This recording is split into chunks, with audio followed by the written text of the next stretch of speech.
What if talking to AI can make you a lot of money in a predictable way? This is like the subject of today's video. And hey, my name is Hisham.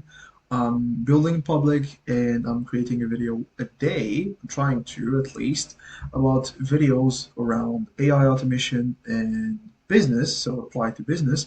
So this is more so specific to what we are going to talk about today, and we're going to tackle on why knowing how to talk to AI matters, why most of the prompts that you see online aren't scalables, like for AI workflows, and how to actually talk to AI in a business automation context. So let's get straight into it. So for the first point, why knowing how to talk to AI matters. Us as humans, like 80%. So for example, this is like an exercise with AI automation consultancy, and a lot of consultants may have gone through this exercise. So say here you have a human which have an idea that is 100% clear on their head. So for example, this is like the idea in the bubble. Once they speak out loud this idea, they lose 20% of efficiency, or 30, like from uh, 20 to 30% of the clarity of the idea. So the actual output is going to be 70% of the actual context that was initially here. So imagine if you speak it to another person that speaks it to another person that speaks it to another person. Like only 10% of the idea is going to be left in this loop. So this is the same with AI. So if you have an idea on your mind, 70% of it will be given to AI once we speak it or type it into the keyboard to ChatGPT. So one of the best ways to actually communicate to AI is like learning how to communicate clearly, like with just like an SOP. Go to Google Maps, type in like the location that you want to go in. If you see five-star restaurants, say yes or give me the address. Like this is how you want to speak to AI, like with first step, second step, third step. Because like why does it matter? Because there's a lot of information when communicating to AI, and a lot of people speak to AI lazily in like a lazy manner, and they think I'm a victim of it myself, and I will tell myself, hey, it's okay, like AI will understand it. Sometimes no, it doesn't understand it, especially with the custom GPTs, and if you use like specifically ChatGPT in this use case. But yeah, overall, in a business automation context or a everyday uh, basis, just speak to AI clearly. Don't try to assume that it knows everything about you. Right now, AI isn't at a point that it knows everything about you if you don't have a RAG system or any of that shiny object thing. But yeah, you say speak clearly to AI with 100% of the idea. Just if you don't want to type it, just speak it into the microphone, or use the voice agent mode, like in ChatGPT. And why most of the prompts and AI workflows aren't scalable. This is a recurring issue that I saw with a lot of templates that YouTubers give, and I guess I'm a YouTuber also myself, but a lot of templates I use like with AI workflows, especially with edit and everything. Um, like 3 times out of 5, I would get the same output with those prompts, and sometimes like 2 out of 5. So it's like a very low percentage of scalability here. So if you treat, for example, 1,000 invoices, and you only get like 2 out of 5, or let's do another percentage like 4 out of 10, you would get only 400 correct invoices. So 60% is gonna be lost here. 60% is gonna be lost. So what I'm trying to say here, prompting clearly and adapting the prompt to be scalable in an easy manner is a super good thing. So let me just type in an example here. So, for example, the best type of prompting method I use is like having a system prompt followed by a user prompt. User generally a task prompt. So, for example, a system prompt is going to be so if you have an A10 node. So, if we go to my N8N here,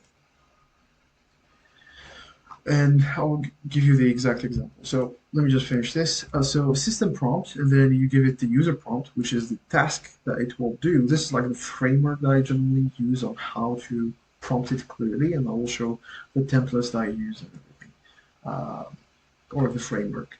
So I will give it the user prompt to tell it specifically what it needs to do. For example, your task is to extract an item from this invoice, or your task is to clean a JSON, or any sort of task that you want the AI to do.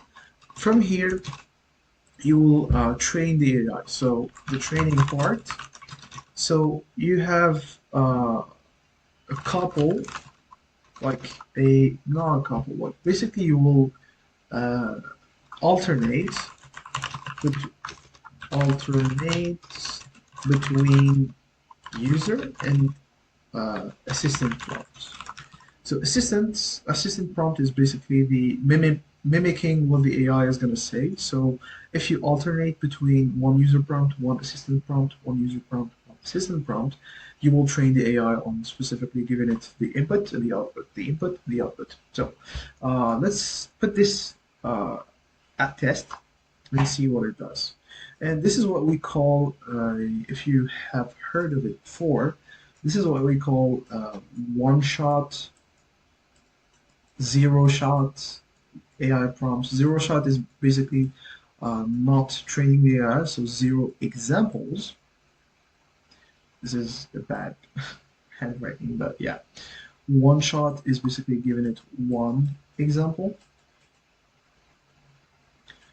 etc., etc. Like, and you have few shot prompts. So this is basically the framework that I use as a general idea of how I prompt my AI workflows.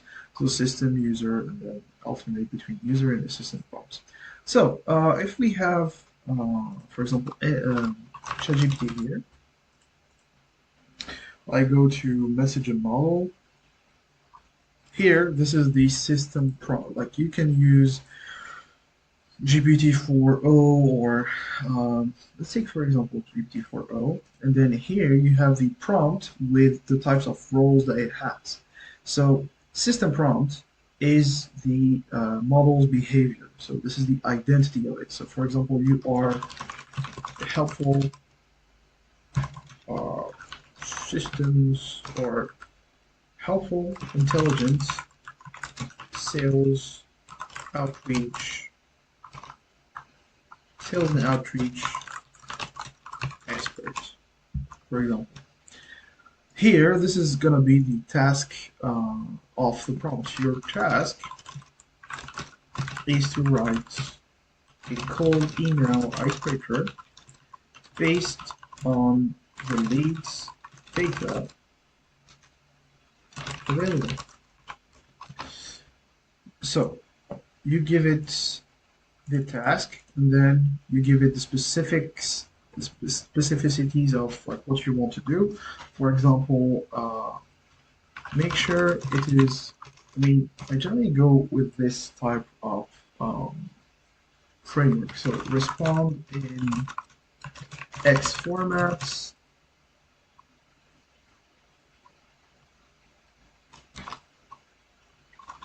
JSON formats, and then guidelines. 1, 2, 3. So yeah, this is like, and then some examples here. If I really need to give examples, this is how I generally like write my prompts. So if we were to put the framework here, this is like the framework that I use. So if I were to finish this, respond in JSON uh, format, respond, respond in JSON format. Respond only in. I forgot how to frame it. Respond only in JSON. This is your output format. Yeah. So it's gonna be like icebreaker. You put 2 points here. Icebreaker is here. This is like generally how I write my icebreakers or the prompts. And then, for example, here, make it relatable and find some specific signals, uh, some specific I mean, why am I bothering myself to write it from scratch? I don't like writing things from scratch, so I'll just use specific icebreaker like prompt. This is a prompt I had, so this is a secret prompt I used. But yeah, we just create the LinkedIn profile. Your task is to take their summaries and turn them into catchy, personalized openers for cold email. You have the icebreaker here, so move your work on slash into super specific thing. So these are some advanced things, but this is like some variables that you can use with the AI to give it some flexibility. Here I have a freaking ton of rules and guidelines, so do not pretend to share interests, keep it tight, etc. And then here I have some example outputs, just like train it on what type of output I expect. And then here I have a user assistant prompt, just only once. So here I gave it an example like informations about like a lead and the website summary. And here I have the example of what I want as an output. And here I give it all the needed informations. Like I give it way more information that it needs, but anyways, I don't care about that. So I gave it like a lot of information here. So here, and you put like the temperature a bit down, so 0.5, you do the JSON, and then voila, you have like a prompt framework to actually have 24/7 like the same output. So you have like a scalable way to build a a prompt for an AI workflow. This is like how you solve it, and this is how you actually talk to it in a business automation context. So the business automation context that I talked about is like the innate context or Zapier or any type of other prompt uh, things that you're trying to do. That's it. So if I were to summarize it, it's basically speak clearly to AI, talk clearly. Prompt engineering is like the copywriting for AI, as bad as this sounds. I'm not here to slander copywriting, but I mean, it's just like speaking clearly, asking yourself, what do you really mean by that? Like, what do I really mean by that? So like what do I really mean by that? And this is how you actually like if you speak clearly and you ask yourself always the questions what do you really mean by that? This is like in a talking to ChatGPT, the app or the web context. But if you were to prompt it in AI automation context, this is the framework that I suggest. So framework to suggest. So this is like the framework to suggest, and then you have like here an example prompt. You can go back into the video and see the prompt I put out. This one, like a real example, and this is how you can have always like nearly the same output. So let me just showcase that. So here I have the same icebreaker as always. So this is an icebreaker.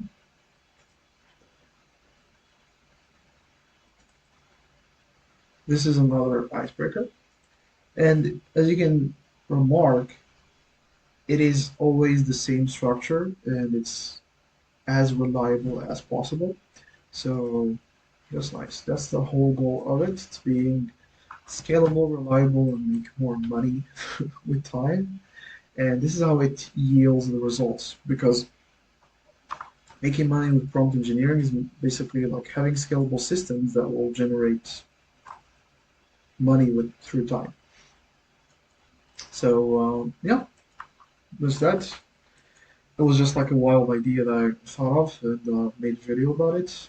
No editing, because at the moment I'm trying to build the consistency of posting videos on YouTube without trying to care about the uh, production quality that much. It's just like being showing up every day.